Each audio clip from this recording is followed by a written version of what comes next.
Hello, this is Adam Daniel with the Eco News, the good, the bad, and the ugly, where we share three current events in the world of nature, ecology, and our environment.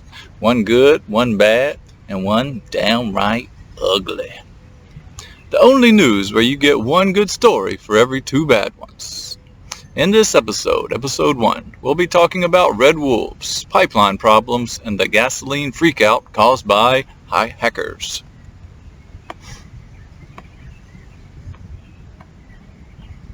The ugly has to be the gas freakout of the eastern U.S. when the maybe Russian hackers known as Darkside screwed up the Colonial Pipeline.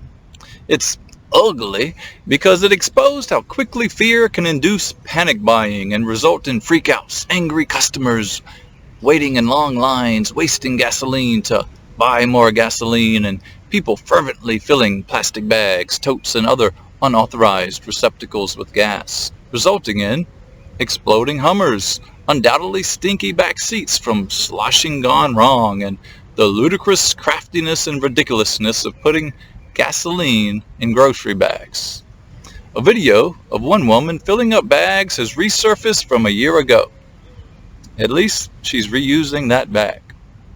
Another poor woman hoarding gas in containers saw the cops, and since she was driving without a license, which begs the question, does she really need to be hoarding gas? She sped away nervously, resulting in wrecking and catching her car and herself on fire. Luckily, she survived. The government did its duty to inform the uninformed to only put gas in vehicles in proper containers. Things are getting really crazy out there. The Consumer Product Safety Commission is warning people not to fill up plastic bags with gasoline. 1 in 10 gas stations in DC is out of gas, and the figures are far higher in the South. I will say that this is a time to be sensible and to be safe. Of course, we understand the concern in the areas where people are encountering temporary supply disruptions. But hoarding does not make things better, and under no circumstances should gasoline ever be put into anything but a vehicle directly or an approved container. And that, of course, remains true no matter what else is going on. Thanks. And it's also ugly because it exposes a weakness in America's energy infrastructure. Supplying fuel to such a giant swath of the U.S. population, it was a stunningly tactical move, albeit short-lived. The hackers got their $4.4 million ransom. That's a lot of Amazon and Walmart gift cards. No. Actually, they were paid in cryptocurrency, receiving 75 bitcoins. Since they targeted gasoline, something so volatile, perhaps it would have been more fitting for them to have asked for Dogecoin. Over 9,000 gas stations were out of fuel, including over half of those in North Carolina and nearly that in Virginia, affecting 13 states in total. It shows not only what fear is capable of, but how supply depends on normal consumption and can't handle an abnormal mob frenzy of gas holes. If the squeaky wheel gets the oil, the well-oiled machine only doesn't squeak when things run smoothly. There's an underlying problematic possibility of instability and just beneath the surface. It's reminiscent of the great toilet paper fiasco and hand sanitizer shortage of 2020. Gas is here to stay for some time, but it shows the need in increasing resiliency through diversity in power sources for vehicles. It's no coincidence the president put the pedal to the metal in an electric Ford pickup days later, stating, "This sucker's quick." Mr. President! This sucker's quick. Like him or not, even the oldest president in history recognizes the need for more electric vehicles. While electric-powered technology once had the stigma of being not as tough and strong as the gas-powered status quo and standard, the times, they are a-changing, and technology has advanced.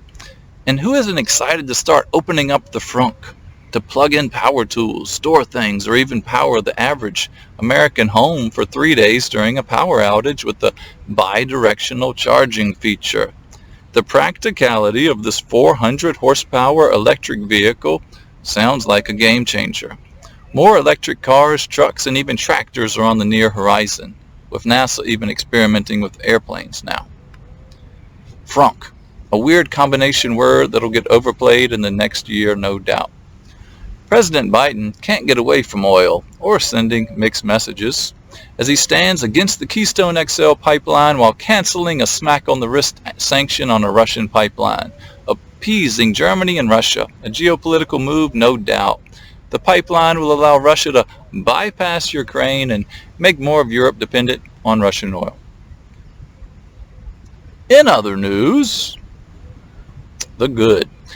8 red wolves, 4 adults and 4 pups were recently released in North Carolina. Extinction. The loss of a species is a growing topic in conservation as we learn more about the importance of biodiversity. Every species has a role to play, a cog in a dynamic system difficult to fully grasp. When our actions result in tossing cogs and gears out of the organic system of life, well, it results in a less resilient and weaker system which can affect us too. We've all seen that man who tosses the instructions aside and just puts things together how he deems fit, later confused where that 1 or 2 pieces go, resulting in a shrug and justification. Must not have been that important. For context, there are 3 types of wolves in America. Gray wolves, a subspecies of them known as Mexican wolves, and red wolves. Red wolves were once the poster child of an endangered species brought back from the brink of extinction through breeding programs. And in 2006, the populations increased to 120 or 130, but their numbers have nosedived to a lowly 10 individuals left in the wild. But 4 red wolf adults and 4 more pups born in zoos were recently released, giving them a needed boost. It can be easy to be cynical and dreary about zoos, but it's difficult to debate whether the endangered species breeding program is a silver lining in a otherwise cagey field. 28 zoos are part of 43 cooperating institutions acting as breeding facilities helping keep this species alive, hoping it can do more than just hang on by a thread in our web of life. Red wolves once roamed nearly half the U.S., and gray wolves more so. Knocked out by habitat loss, hunting, trapping, poison, hybridization, and fear, wolves became nearly extinct in the continental U.S. I recommend a read of Vicious, Wolves and Men in America for anyone interested in their hairy history once Europeans colonized the U.S.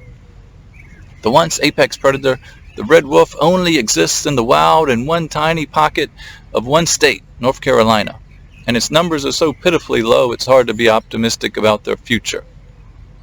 The Alligator River National Wildlife Refuge is a strange place, but that many people just zoom by before crossing the island of Manio en route to the Outer Banks.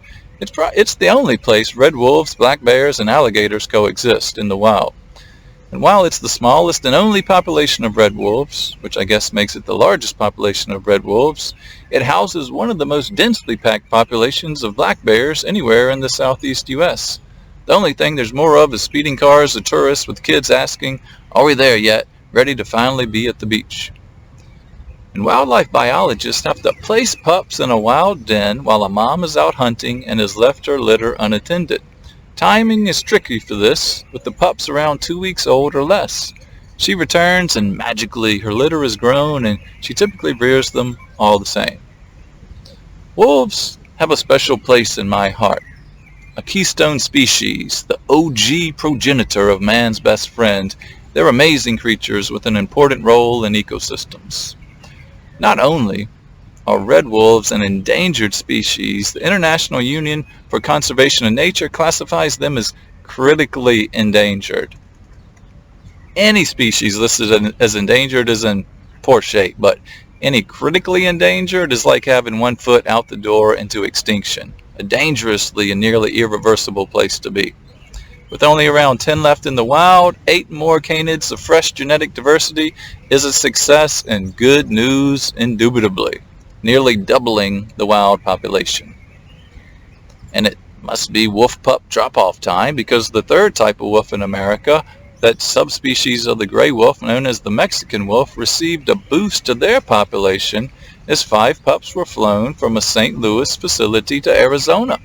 It is unknown if they were tested negative for COVID 48 hours before their flight. Maybe this poor pup just has jet lag.